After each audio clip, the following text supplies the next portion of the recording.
Hello my 10th student. So आपण topic start केला होता chemical reactions and equations, right. So मागच्या 2 लेक्चरमध्ये आपण काय काय बघितलं होतं? What is meant by the chemical reaction, chemical रिॲक्शनचे टाईप कोणते कोणते आहेत, हे सगळं आपण काय केलं होतं? डिटेल्ड एक्सप्लेनेशन बघितलं होतं. केमिकल रिॲक्शन कशाला म्हणायचं, केमिकल रिॲक्शनचे टाईप कोणते आहेत, बरोबर. आता टॉपिक स्टार्ट करताना आपण काय सांगितलं होतं की हा टॉपिक 2 पार्ट मध्ये डिवाइडेड आहे. एक म्हणजे केमिकल रिॲक्शन आणि दुसरा म्हणजे केमिकल इक्वेशन्स. एक म्हणजे केमिकल रिॲक्शन आणि दुसरा म्हणजे केमिकल इक्वेशन्स. ओके. सो आता केमिकल रिॲक्शनचा पार्ट आपण कंप्लीट केलेला आहे. सो आता आज आपण जाणार आहे केमिकल इक्वेशन्स कडे. सो स्टार्ट करूया आजचा पार्ट केमिकल इक्वेशन्स. तर बघा, केमिकल रिॲक्शन आणि त्याचे टाईप आपण बघितले. आज बघतोय केमिकल इक्वेशन. केमिकल इक्वेशन कशाला म्हणायचं, बरोबर. काय आहे बघा, chemical equation is a symbolic representation of a chemical reaction. काय म्हणतोय? Chemical equation is a symbolic representation of a chemical reaction using chemical formulas and symbols. Using chemical formulas and symbols. Chemical reaction तर आपण लिहिली होती, but आता काय बघतोय? Chemical equation म्हणजे काय? एखादं जर स्टेटमेंट तुम्हाला दिलेलं असेल किंवा एखादी जर आपण रिॲक्शन तुम्हाला सांगितली तर त्याचं इक्वेशनच्या फॉर्म मध्ये कसं लिहायचं हे आज आपण या पार्ट मध्ये बघणार आहोत. डेफिनेशन बघा काय सांगते. Chemical reaction is a symbolic representation of a chemical reaction using chemical formulas and symbols. काय काय करणार आहे तर आपण त्या कंपाऊंडचा केमिकल फॉर्म्युला यूज करणार आहे आणि काय स्पेसिफिक सिम्बॉल्स यूज करणार आहे आणि आपण काय दाखवणार आहे तर ते केमिकल इक्वेशन दाखवणार आहे. हे काय आहे तुमचं केमिकल इक्वेशन्स. बघा आता काय आहे, आपल्याकडे एक वर्ड इक्वेशन आहे. आपल्याकडे काय आहे? एक वर्ड इक्वेशन आहे. त्या वर्ड इक्वेशनला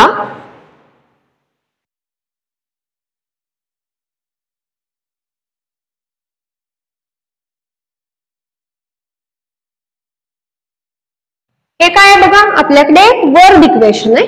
आता या वर्ड इक्वेशनच आपल्याला काय करायचंय? केमिकल इक्वेशन फॉर्म करायचंय. काय आहे बघा word equation?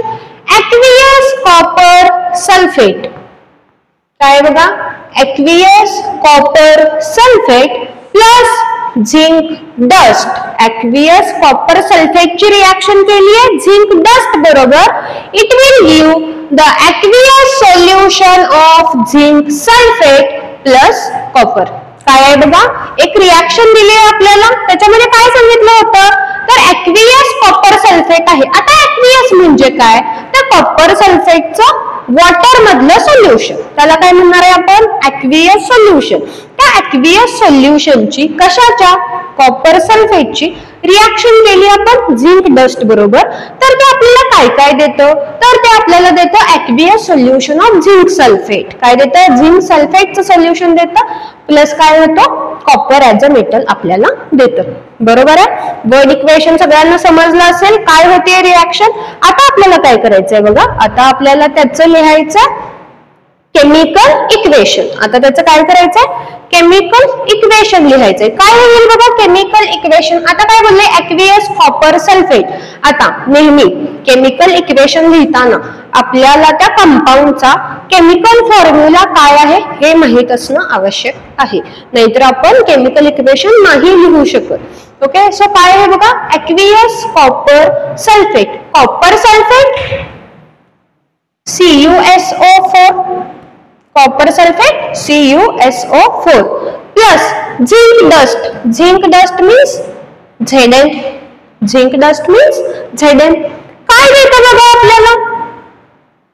aqueous solution of zinc sulfate. काय देतं बघा आपल्याला? Zinc sulphate means ZnSO4 plus कॉपरचा फॉर्म्युला आहे Cu. काय केलं? आपल्याला एक वर्ड इक्वेशन दिलेलं होतं, आपण त्याचेच काय केले तर प्रत्येक कंपाऊंडचे काय लिहिले? केमिकल फॉर्म्युलाज लिहिले. कॉपर सल्फेटचा होता CuSO4, झिंक डस्टचा होता Zn. It will give aqueous solution of zinc sulfate ZnSO4 plus Cu. आता तुमच्या हे एक लक्षात येत असेल की आपण जेव्हा केमिकल रिएक्शन चे टाइप बघितले तेव्हा त्याच्यामध्ये एक टाइप बघितला होता which is the displacement reaction होता का. त्याच्यामध्ये काय होत होतं तर CuSO4 plus Zn gives ZnSO4 plus Cu अशीच एक रिएक्शन, असंच एक एक्झाम्पल आपण बघितलं होतं. त्याच्यामध्ये काय करत होता तर यातला एक हा तुमचा मॉलिक्यूल इथल्या या Cu ला सोडून, सपोज इथं Cu आहे SO4 आहे, तर हा SO4 काय करत होता या Cu ला सोडून या Zn बरोबर जात होता. बरोबर, ती काय होती डिस्प्लेसमेंट रिएक्शन. आता इथंच बघा हा SO4 आहे, या Cu ला सोडणार आहे, या Zn बरोबर जाणार आहे आणि इथं होणार आहे ZnSO4 आणि हा Cu जो आहे तो इथं काय होणार आहे एकटाच राहणार आहे. आणि हे एक्झाम्पल होतं तुमच्या डिस्प्लेसमेंट रिएक्शनचं.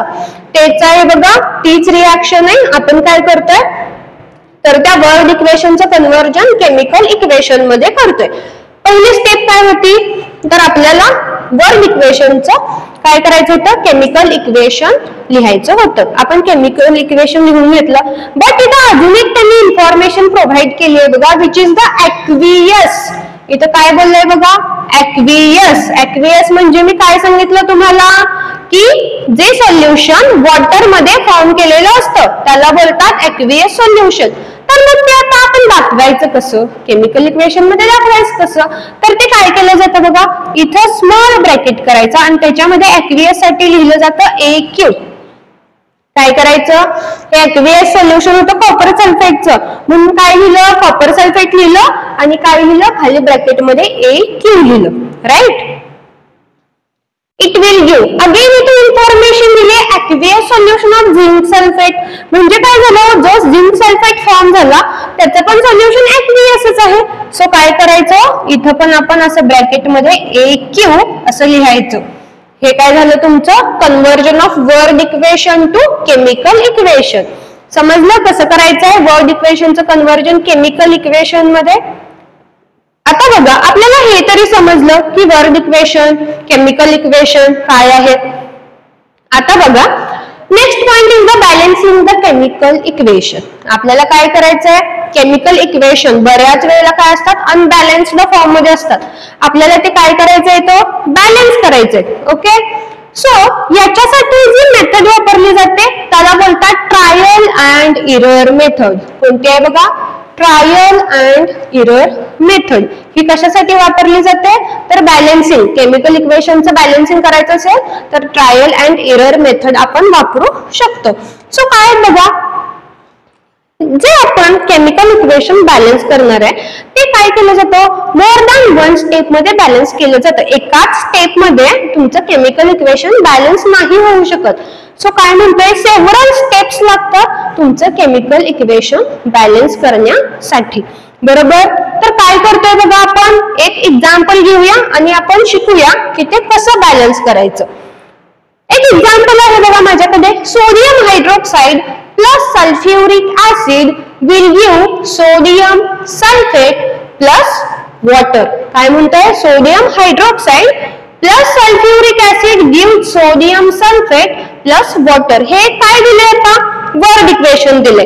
नेहमी कोणतंही केमिकल इक्वेशन बॅलन्स करताना आपली पहिली स्टेप काय असेल तर आपल्याला या वर्ड इक्वेशनचं काय करायचंय केमिकल इक्वेशन मध्ये कन्व्हर्जन करायचंय. बघा writing the chemical equation from the given word equation. हे जे वर्ड इक्वेशन दिलंय याच्यातून आपल्याला काय करायचंय केमिकल इक्वेशन फॉर्म करायचंय. म्हणजे बघा इथे जसं आपण केलं होतं वर्ड इक्वेशन पासून केमिकल इक्वेशन तसंच काय करायचंय इथे वर्ड इक्वेशन पासून आपल्याला काय करायचंय केमिकल इक्वेशन फॉर्म करायचं आहे. तर काय होतं बघा सोडियम हायड्रोक्साइड.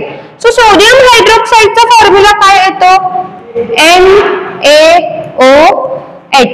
सोडियम हायड्रोक्साइडचा formula NaOH plus sulphuric acid. Sulphuric acid is the H2SO4. Sulphuric acid H2SO4. It will give sodium sulfate. Sodium sulfate is the Na2SO4 plus water. वॉटरचा फॉर्म्युला आपल्या सगळ्यांना माहित असेलच. वॉटरचा फॉर्म्युला काय असतो? H2O. काय केलं बघा, वर्ड इक्वेशनचं कन्व्हर्जन कशामध्ये केलं? केमिकल इक्वेशन मध्ये. सोडियम हायड्रॉक्साईडच्या जागी लिहिलं आपण NaOH. सल्फ्युरिक ऍसिडच्या जागी लिहिलं H2SO4. सोडियम सल्फेटच्या जागी लिहिलं Na2SO4 आणि वॉटर ऍज H2O. बरोबर. ही काय होती आपली पहिली स्टेप, कोणतंही केमिकल इक्वेशन बॅलन्स करण्याची पहिली स्टेप. आता काय केलं बघा, वर्ड इक्वेशनचं कन्व्हर्जन तरी केलं आपण केमिकल इक्वेशन मध्ये. आता काय करायचंय आपल्याला? बॅलन्सिंगला स्टार्ट करायचे. Second process is the check whether the reaction is balanced or not. आता जी आपण रिएक्शन लिहून घेतली ती बॅलन्स आहे का नाही हे आपल्याला बघायचंय. बघा, NaOH plus H2SO4 gives Na2SO4 plus H2O. इथं प्रायमरीली मला काय दिसतंय? तो एक 4 ऍटम्स दिसतायत और एलिमेंट्स दिसतायत. कोणकोणते आहेत बघा? सोडियम आहे, ऑक्सिजन आहे, हायड्रोजन आहे आणि सल्फर आहे. इथं लिहून घेतलं बघा मी. सोडियम आहे, ऑक्सिजन आहे, हायड्रोजन आहे, सल्फर आहे. काय करायचं? असा एक कॉलम करून घ्यायचा आणि त्याच्यामध्ये रिएक्टंट मीन्स लेफ्ट साइडला आणि प्रोडक्ट मीन्स राईट साइडला ते एलिमेंट किती आहेत हे पहिल्यांदा आपण इथं लिहून घ्यायचंय. आता पहिला काय आहे बघा? सोडियम. आता लेफ्ट साइडला बघूया. सोडियम किती दिसतंय? इकडे एकच सोडियम दिसतंय. ही लेफ्ट साइड आहे म्हणजेच रिएक्टंट साइड आहे. तेच आता प्रोडक्ट साइडला या. प्रोडक्ट साइडला तुम्हाला सोडियम इथं किती दिसतंय? तो इथं सोडियम तुमचा किती होता? एकच होता. इथं सोडियम किती झाले हो तुमचे? 2 आहेत. सो आपण इथं लिहून घेऊया सोडियम 1 आहे आणि इथं किती आहे? 2 आहेत. म्हणजे रिएक्टंट साइडला सोडियम एकच आहे, प्रोडक्ट साइडला सोडियम किती आहे? 2 आहेत. सोडियम झाला. आता बघा ऑक्सिजन. ऑक्सिजन बघा इथं किती दिसतायत? 4 दिसतायत. प्लस इथं एक किती दिसतोय? 1 दिसतोय. 4 आणि 1 किती झाले हो? एकूण ऑक्सिजन रिएक्टंट साइडला झाले 5. ऑक्सिजन किती झाले? 5. आता बघा प्रोडक्ट साइडला. प्रोडक्ट साइडला बघा इथं तुम्हाला 4 ऑक्सिजन दिसतायत आणि इथं तुम्हाला 1 ऑक्सिजन दिसतंय. 4 आणि 1 इथं किती झाले हो? 5. लिहून घेऊया. हायड्रोजन बघा. हायड्रोजन इथं तुम्हाला 2 दिसतायत आणि इथं किती दिसतोय? 1 दिसतोय. हायड्रोजन 2 आणि 1 किती झाले? 3 झाले. कुठे? रिएक्टंट साइडला. आता प्रोडक्ट साइडला बघा. प्रोडक्ट साइडला हायड्रोजन इथे किती आहेत? 2च आहेत. इथं 2च आहेत. इथे कुठे आहे का हायड्रोजन? नाही. सो इथं किती आहे? 2च आहेत. लिहून घेऊया. राहिलं काय आता? सल्फर. सल्फर बघा. सल्फर NaOH मध्ये तर नाहीये. H2SO4 मध्ये बघा S 1 आहे. इथं काय आहे तुमचा? 1 सल्फर आहे. इकडे बघा Na2SO4 इथं पण काय आहे तुमचा? 1 सल्फर आहे. म्हणजे दोन्हीकडे सल्फर किती झाले? 1 आणि 1.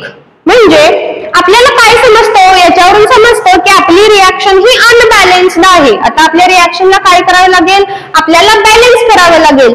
बघा सोडियम 1 होते, इथं 2 आहेत. सो अनबॅलन्स्ड आहे. ऑक्सिजन 5 आहेत, 5 आहेत. म्हणजे आपलं ऑक्सिजन इथं काय आहे? बॅलन्स्ड आहे. हायड्रोजन बघा 3 आणि 2 म्हणजे इथं हायड्रोजन पण अनबॅलन्स्ड आहे आणि सल्फर तिकडे 1 होता, इकडे 1 आहे. म्हणजे सल्फर पण काय आहे? अनबॅलन्स्ड आहे. आपल्याला काय करायला पाहिजे? आता जे तुमचे अनबॅलन्स्ड एलिमेंट आहेत याचं काय करायला पाहिजे? बॅलन्सिंग करायला पाहिजे. बरोबर. तर बघा काय करायचं? जेव्हा आपण बॅलन्सिंग स्टार्ट करतो तर काय करायचं बघा इथं सगळ्यात आणि बघा सोडियम राहिलं. सोडियम पण काय आहे? अनबॅलन्स्ड आहे ना.